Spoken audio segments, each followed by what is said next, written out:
Hello students, आज की video में हम डिस्कस करने वाले हैं काबुली वाला स्टोरी की थीम को, जिसके राइटर हैं रविंद्रनाथ टैगोर।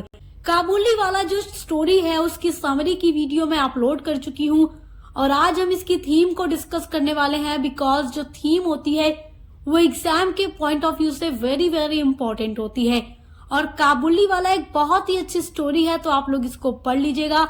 इस स्टोरी पर पूरी मूवी भी बनी हुई है। चलिए आज इसकी थीम को डिस्कस करते हैं। केवल थीम डिस्कस करेंगे, इम्पोर्टेंट आइडियाज को डिस्कस करेंगे जो कि आपके एग्जाम के लिए इम्पोर्टेंट होंगे।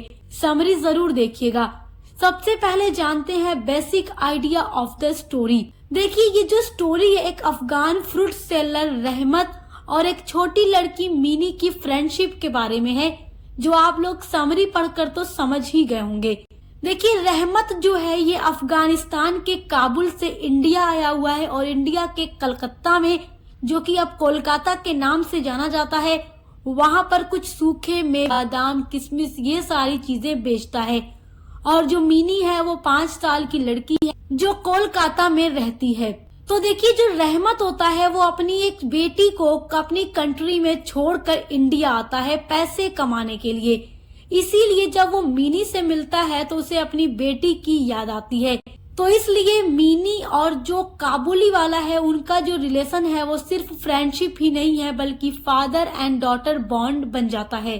अब जानते हैं इसका मेन थीम क्या है। देखिए, इस स्टोरी की जो मेन थीम है वो है एक फादर और एक बेटी के बीच का प्यार।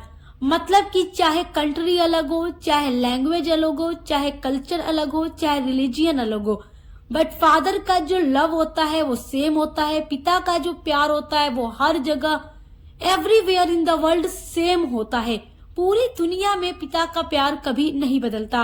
रहमत जो है वो अफगानिस्तान का है और मीनी इंडिया की, मगर फिर भी उनके इमोशंस सेम हैं, क्योंकि जो मीनी है वो एक बहुत ही बातूनी लड़की है जो हर वक्त सवाल पर सवाल अपने पिता से पूछती रहती है। तो मीनी को अपने पिता के बाद काबुली वाला दूसरा एक ऐसा इंसान मिलता है जो उसकी बातों को गौर से सुनता है, उसके हर सवालों का जवाब देता है और साथ ही साथ वो उसको सूखे मेवे जैसे किशमिश, बादाम ये सारी चीजें बिल्कुल फ्री में देता है। जबकि वो चीजें वो बेचता है लेकिन मीनी को फ्री में देता है, क्योंकि उसको मीनी में अपनी उस छोटी बेटी की झलक दिखती है जिसको वो अफगानिस्तान में अपनी कंट्री में छोड़कर इंडिया यहाँ कुछ पैसे कमाने के लिए आया है। तो ये जो स्टोरी है वो ये मैसेज देती है कि human feelings have no borders, क्योंकि इंसान की जो भावनाएं हैं वो हमेशा हर जगह सेम होती हैं। देखिए, इस स्टोरी की एक थीम ये भी है कि जो इंसानियत है वो धर्म और कंट्री से कहीं ऊपर है। रविंद्रनाथ टैगोर इस स्टोरी में बताते हैं we are human first, Indians और फॉरेनर्स लेटर, यानी कि हम पहले इंसान हैं। जैसे आप इस स्टोरी में देखते हैं मीनी का हिंदुस्तान की 5 साल की एक छोटी सी बच्ची और अफगानिस्तान का वो रहमत जो कि काफी एक अधेड़ टाइप का इंसान है, तब भी इनके बीच उतना ही प्यार है। आप इस स्टोरी में देखते हैं कि एक फॉरेनर यानी एक विदेशी और एक भारतीय बच्ची के बीच इतना स्ट्रॉन्ग इमोशनल कनेक्शन हो जाता है because humanity is greater than nationality.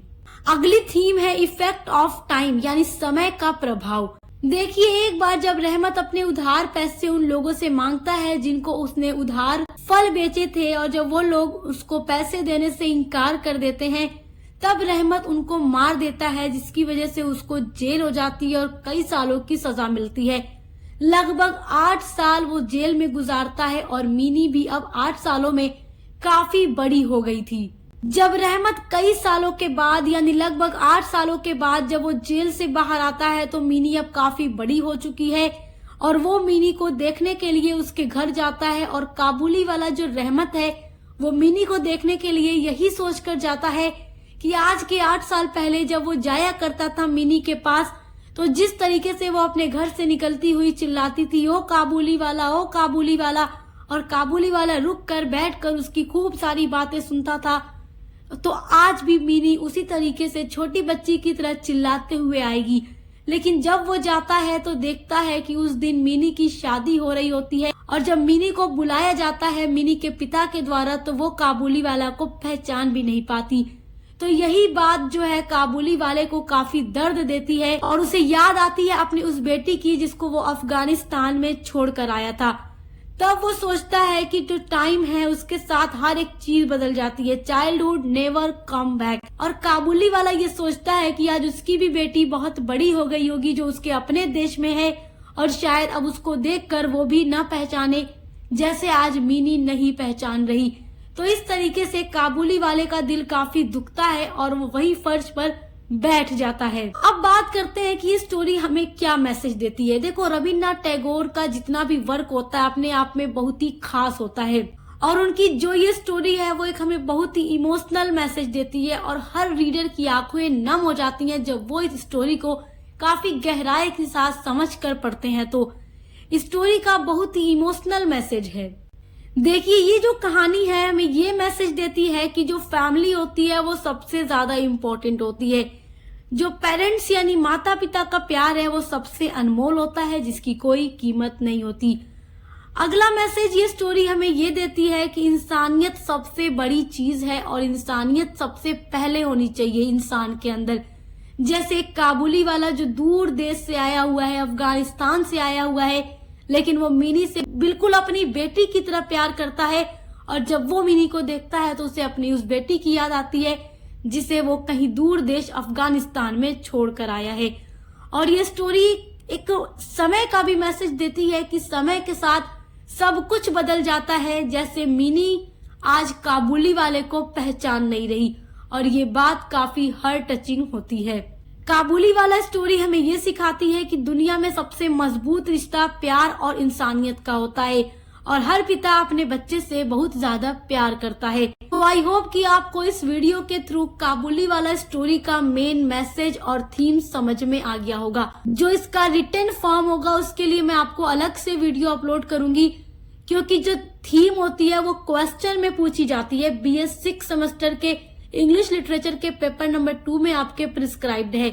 तो उसके लिए मैं आपको रिटन नोट्स भी प्रोवाइड करूंगी। आपको टेंशन नहीं लेना, एग्जाम से पहले सारी वीडियोस आपको हमारे चैनल पर मिल जाएंगी। आज की वीडियो में बस इतना ही। अब मिलते हैं अगली वीडियो के साथ।